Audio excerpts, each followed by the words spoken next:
Thank you for joining us again. This is a continuation of the previous episode. As always, here's your host, Nikesh Gosalia.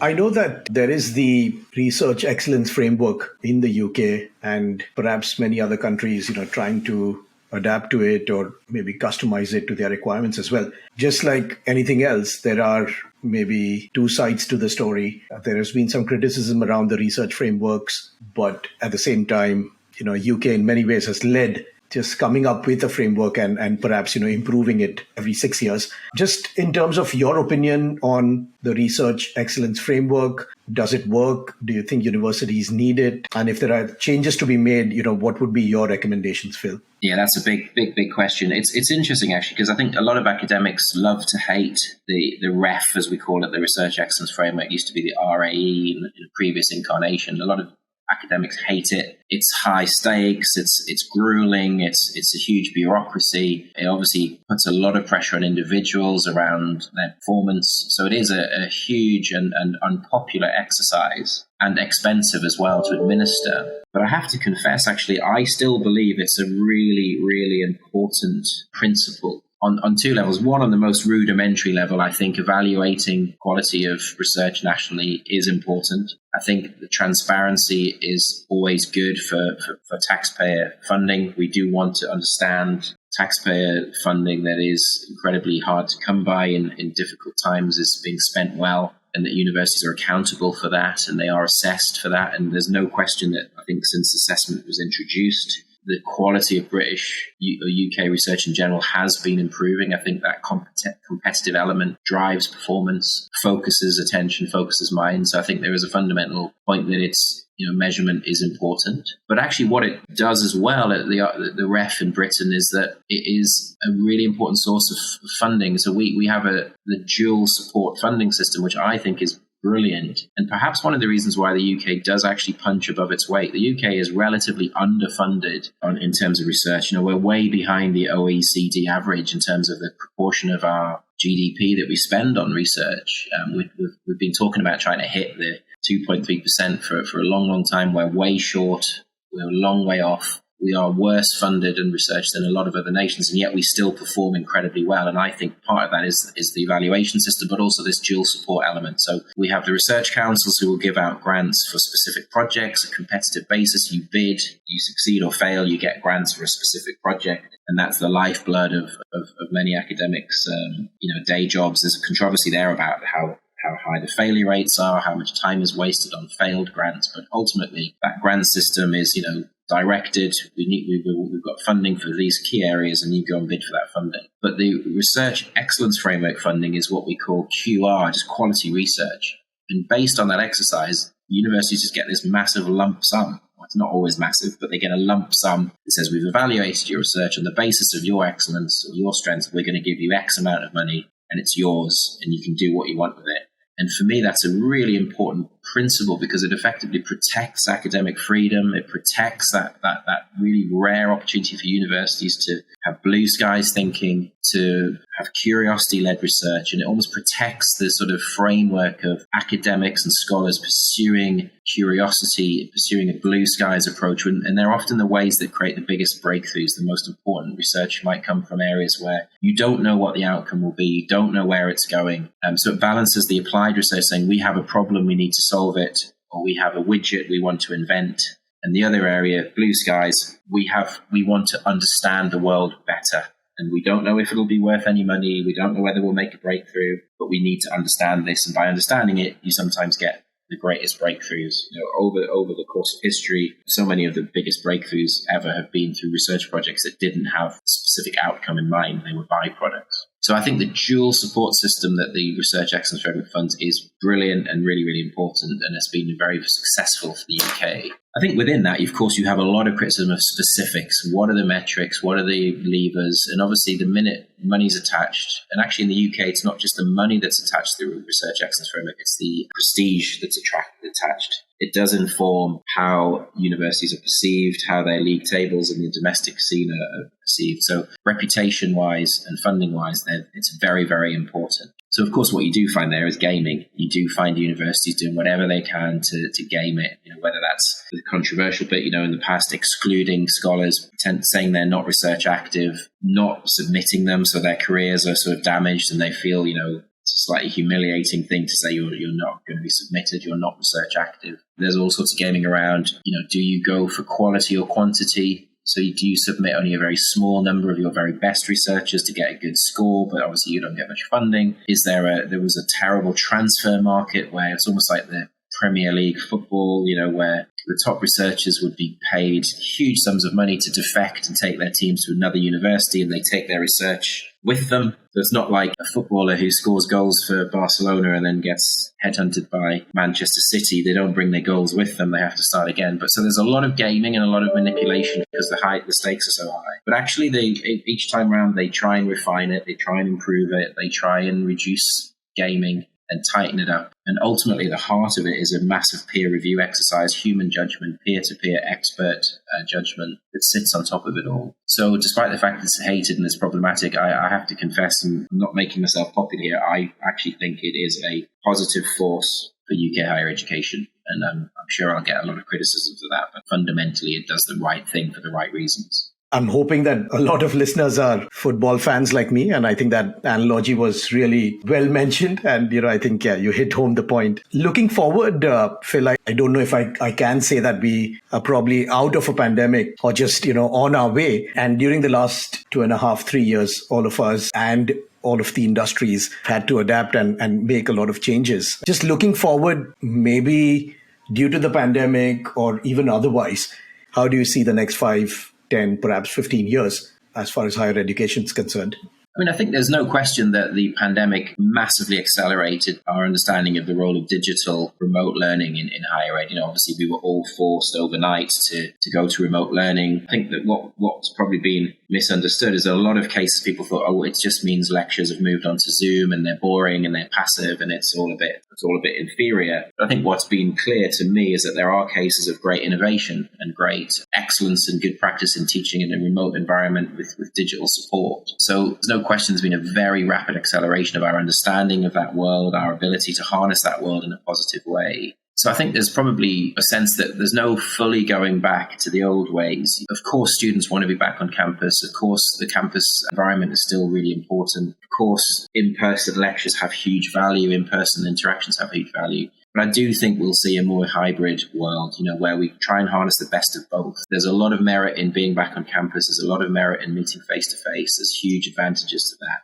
But actually, there's some amazing opportunities in digital that we should harness, from, being more accessible to students, to giving students their access to information on demand, to capturing more of student behavior in terms of using sort of digital and data to understand and personalize their learning, to bringing in guest speakers from across the world, using some of these platforms to mix up the environment, the flipped classroom. You can bring in a guest speaker on an on-demand lecture from Harvard and have the students view that online on demand, but then you can then turn it into a rich seminar where on the ground in person you really explore those ideas and challenge those ideas. So I do think there's a wonderful hybrid world out there that we have accelerated. And a lot of universities have talked about, even though we're starting to really feel confident we're coming out of the pandemic, universities are often saying we won't go fully back. We will always now retain an element of hybrid. So I think that's here to stay. I think that raises questions about the sort of physical environment. I do think the idea that the campus is dead or in-person education is dead is nonsense. I think that's a huge exaggeration. But I do think universities will use campuses differently. Do they need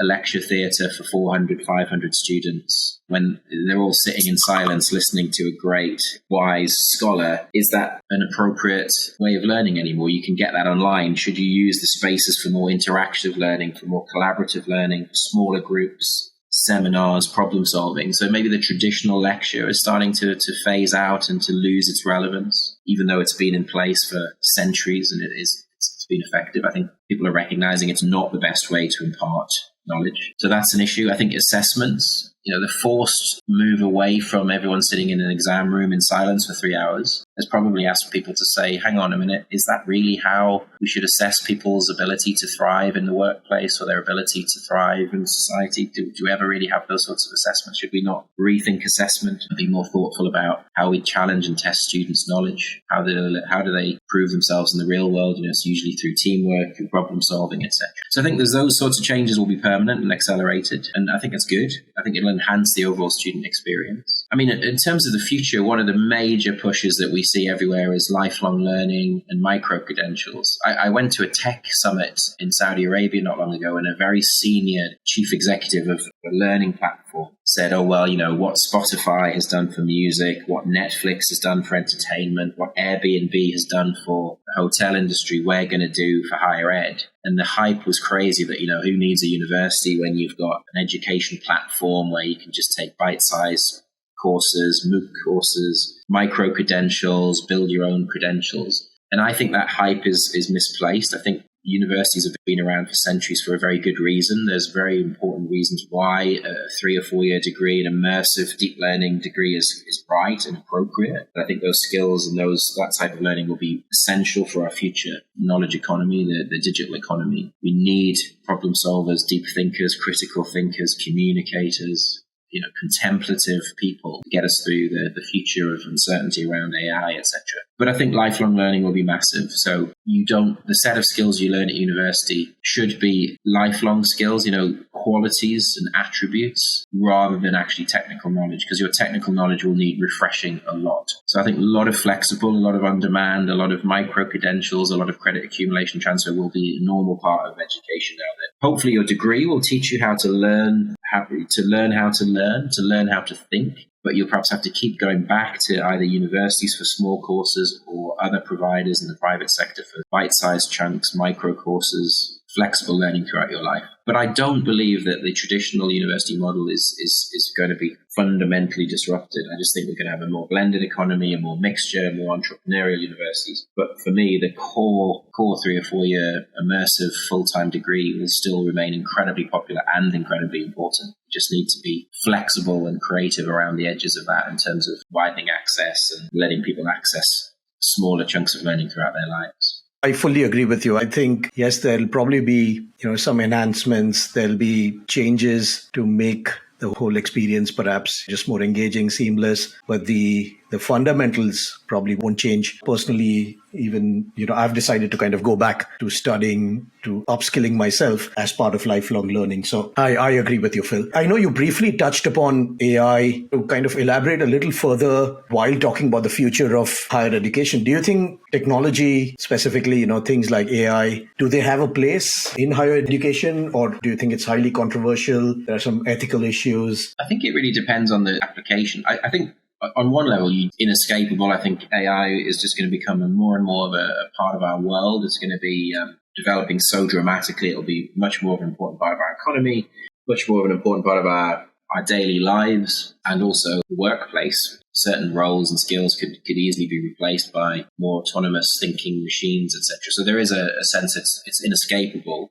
On one level, actually, I think that it almost makes the demand for university degrees in the arts and humanities more important, because actually we need ethicists, we need lawyers, we need philosophers even to cope with what it really means if we do get to a position, and I'm sure we will, where, we can't differentiate between a thinking machine and a human being. And actually the dystopian ideas that, machines could potentially subjugate humans, it's not beyond the realms of possibility that could be a reality. It's a science fiction nightmare that may well happen unless we actually create the right framework, the right structures to govern that properly. And I do think all the softer elements of university degrees around arts and humanities will play a massive role in that, genuinely understanding what humanity is in a world where AI could have really, really progressed massively. So I'm a massive fan of lawyers, ethicists, philosophers, historians to be really part of those conversations about how AI affects society. But that's really looking at AI as society. In terms of AI in higher ed, I think, if it's governed properly and done well, I think it has extraordinarily potentially positive applications in, identifying talent, helping with admission processes, marking and providing feedback to student work. I mean, that could all be very positive if if the correct ethical frameworks are put in place. And obviously we do know, even from these early ideas around, early AI, where human biases get implanted, racial prejudice almost comes through. You've got all sorts of things where the design of these things, human weaknesses and human prejudices creep through. I always remember hearing about a conference we did, and all the black delegates were all held up with the facial recognition systems because they didn't actually properly recognize and understand their skin color. Just really basic errors like that. You hear about all these bots that become prejudiced and unpleasant because they're learning from the data on social media, for example, and have all the human weaknesses there. So if we can have a governance system that prevents all those awful potential negative side effects, I think we should be thinking of harnessing AI in positive ways. Certainly around research. You think about basic elements of research where you have to maybe manually scan, in medicine, for example, are you manually scanning for tumors or abnormalities, the ability to extremely rapidly process information. Those sorts of benefits, I think, bring huge opportunity to higher education. It's harnessed correctly. So I think it's in the same way as its role in society is going to be highly provocative, highly controversial, and will require really serious scrutiny and ethical frameworks and governance. I think it could be deployed to very positive ways in society and in higher education with the correct degree of accountability, scrutiny, and guarding against some genuinely worrying negative consequences. Thanks, Phil. I know that you wrote an article describing a global leveling up that's currently taking place. How would you describe the leveling up that's happening in the universities? So I think that is something that really I touched upon earlier, actually, that when you look at longer term trends in rankings, particularly the world rankings, you do see that traditionally dominant nations are starting to wane a little bit in terms of the rest of the world catching up. So, in the world rankings that are coming out in October, we will see much greater representation from Africa, for example. We will see the continuing rise of the Middle East. I mentioned Saudi Arabia and UAE earlier on. They will continue to rise and show further progress up rankings. China and other East Asian nations will cement and creep up and show more representation. So I think it's really a sense that the rankings, the traditional world rankings have been massively skewed towards North America and Britain in particular and Western Europe. We will see that dominance is slowly but surely starting to wane. There's much more equal excellence out there, much more equally distributed excellence. It's still numerically the US, UK dominate, but it's starting to change.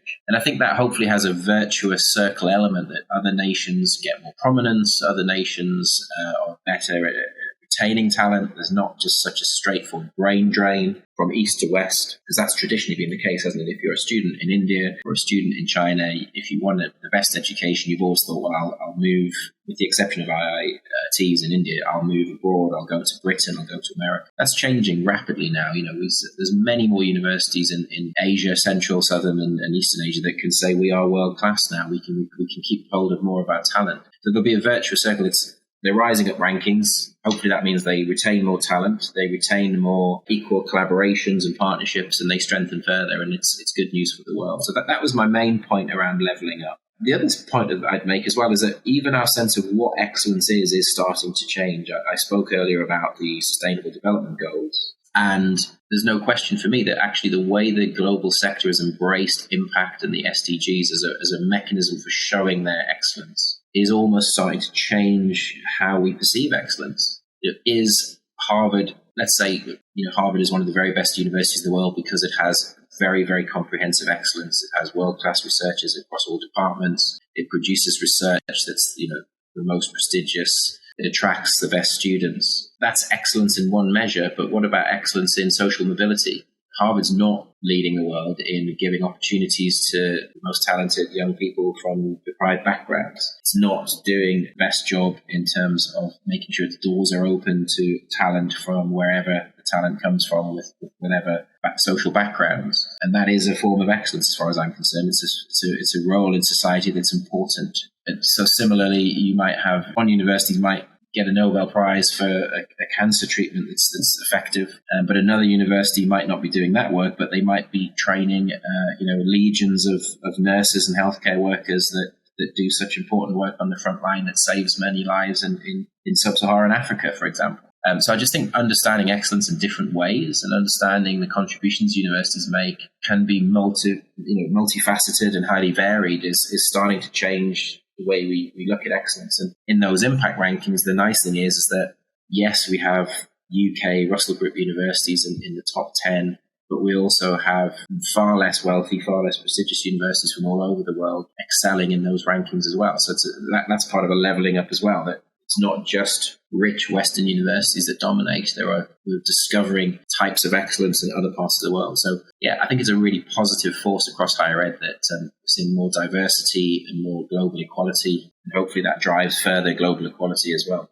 I know that you read and, you write a lot yourself about variety of topics, but of course, about higher education, about universities and future of education. I think what a lot of listeners will benefit from, Phil, is how do you keep yourself updated about the industry? Well, one of the greatest sources, actually, I have to admit, is Times Higher Education itself. So, as I mentioned, we've been around since 1971 as a source of news. So we literally have a great army of journalists who are writing about the sector. So in the UK, we have roughly 20 journalists. We have some journalists representing us in Europe. We have a journalist representing us in Australia, looking at the Asia-Pacific region. And of course, because we also have Inside Higher Ed, the other platform that's in the Times Higher family, we have a large number of journalists in Washington, D.C. covering America. So we actually have journalists whose full-time job it is to tell the world what's happening in higher ed.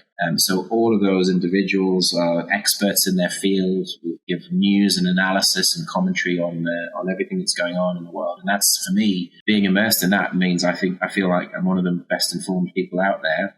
It's an amazing source of intelligence and information. On top of that, of course, you mentioned kindly in the introduction, and I think I mentioned it, that I run the Times Higher Education events. So the World Academic Summit is an annual gathering of very senior leaders, 400 presidents and very senior managers of the world's best universities. They gather every year. This year are in New York. Next year will be in Sydney. And they explore the biggest things that keep them awake at night, their biggest challenges, the biggest changes to the sector, all the issues. So that becomes an amazing source of information. And of course, that event is annual, but we have spin-offs. We have the Asia Summit, we have the Emerging Economies Summit, we have Leadership Summit. And then we also have events around the world for digital universities, for different job titles. So we have the Digital Universities Week series, which is all about how universities are coping with digital transformation. So not just in the teaching and learning, but through the institutional management and also research. How is digital transforming the day-to-day lives of academics and students and researchers? And then we also have something called THE Live. It's actually called THE Campus Live. THE Campus is a resources platform where academics around the world share good practice. They literally come onto the platform and provide resources to say, how do you solve this problem? How do you deal with this issue? Everything from good delivery of teaching online, right through to equality and diversity, right through to sustainable development, early career research. There's an amazing community of academics sharing good practice. So that resource exists on the website, but then we have a meeting across different parts of the world where those people come together and again share best practice. And that can actually be from everything from marketing and communications, right through to the day-to-day job of delivering great quality education to students. Good practice, trends, problems, analyses, new ideas. So yeah, it's brilliant. I'm immersed in a world that allows me to fully access some outstanding thought leadership and outstanding journalism content. Of course, on top of that, I read other publications as well and try and absorb a lot from social media. I'm quite active on LinkedIn. I'm quite active on Twitter. I try and, pick out the gems from my community of social media friends and colleagues to see what they're reading and see what they're sharing to absorb as much information as possible. So yeah, media is the key for me, but the THE events are outstanding in terms of giving insights and understanding where the world is heading. This is really, fantastic because I'm sure a lot of listeners will benefit from the fact that there's so much depth around the things that THE does. And so thank you for sharing that. I know you are extremely passionate about this industry, higher education in general. And, throughout the conversation today, I can see that you've highlighted that particular aspect. But any interesting moment or experience that stands out probably in your career that made you feel all of this is worth it? It's so good to be in this industry doing what I do. I could be slightly facetious and say every day I have that feeling, but it is true. I do feel privileged every day. I guess there's a couple of moments that stand out on a personal level. I guess one was, I remember standing in the Rashtrapati Bhavan with the former president of India standing up on a stage in front of hundreds of people talking about our emerging economies rankings and hearing the late president, talking about how this data it supports the national system in India because they need those benchmarks, they need those comparisons. And that's quite humbling when you think, the data you're providing, the information that you're publishing is helping to shape policy and hopefully helping to promote quality decision-making and improving the university system. But probably the most humbling for me is when I get the real privilege of addressing the Times Higher Education summits. So I'm not a scholar myself. I'm a journalist through trade. I've been a journalist for many years, and now obviously I'm a business executive to a large extent. But because I run the Times Higher Education Summits, I get the privilege of standing on a stage and welcoming our guests. And actually, in just earlier this year, I managed to place myself on the podium where they give out the Nobel Prizes at Stockholm City Hall. So I, only because I'm organizing the event, I got to stand at that podium and give a speech to 300 or 400 guests in the beautiful setting of Stockholm City Hall, but also at that moment to release the impact rankings and to welcome onto the stage with my colleague Duncan, the winner, the number one ranked university leader from that ranking. And I think in that moment to understand that what Times Higher Education is able to do in sharing data, in convening the community, in bringing the sector from all over the world together. We are the facilitator of their excellence. We don't drive anything. We are there to support and facilitate and convene and inform with data and analysis and content. But just knowing that we brought together this amazing community of change makers, of leaders, of people passionate about the social impact, passionate about how to make sure universities do genuinely make the world a better place. It was unbelievably humbling. And then the personal privilege of standing in a place where so many giants of academia and research had been was particularly special. So yeah, I get a lot of those amazing moments, but that was probably a big standout for me. And I know what you mean. If you're really passionate about what you do, then there are these kind of moments that happen pretty much on a daily basis because you're just so passionate about making a change. I know you've mentioned you are involved in so many things. There are events to run, there's traveling. I'm not sure even if you have one, but how does your day look like outside work? Well, I have to confess, I've got an incredibly narrow life outside work because I do dedicate so much of my time to work. And obviously I don't really work in 9 to 5 because the community we serve is global. So we're often working in different time zones. And if we're not physically traveling, we are doing slightly less travel to support the environmental impact. We reduce our travel, but when we're not traveling, we might often do meetings and have conversations at all hours across different time zones. So I am ridiculously busy. I mean, to be frank, I have two priorities. One is, and this is in no particular order, one is Newcastle United. I was born and raised in the northeast of England, and I am a fan of the football club Newcastle United, the Premier League team that's always usually on the brink of relegation, but it provides a focal point, an outlet for me. I don't get to go to that many games live, but I do follow as much as I can. So that's a nice outlet.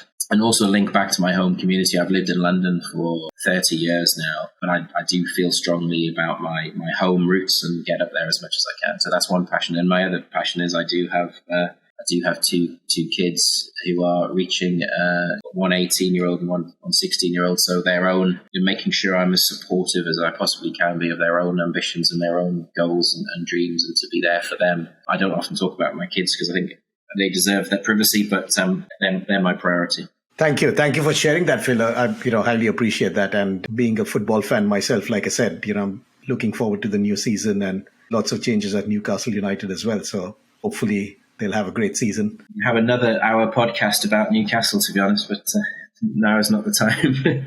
Yeah, exactly. Yeah. The team that I follow the least that we talk about them is better. I've been a Man United fan all throughout, and I guess I'm still living in the past. So yeah, the less we talk about it, the better. Thank you so much for your time. It's a pleasure, absolute pleasure to talk, and thank you for your engagement and your time. Thank you everyone for joining us, and stay tuned for our next episode. All Things SciComm is brought to you by ScienceTalks. a science media channel that aims to make science accessible to all. We publish articles, videos, podcasts, and magazines. To read a transcript of this episode or watch it on YouTube, visit ScienceTalks.org. Also, write to us with your views, questions, and guest recommendations at contact@ScienceTalks.org. Science Talks, bringing science to you.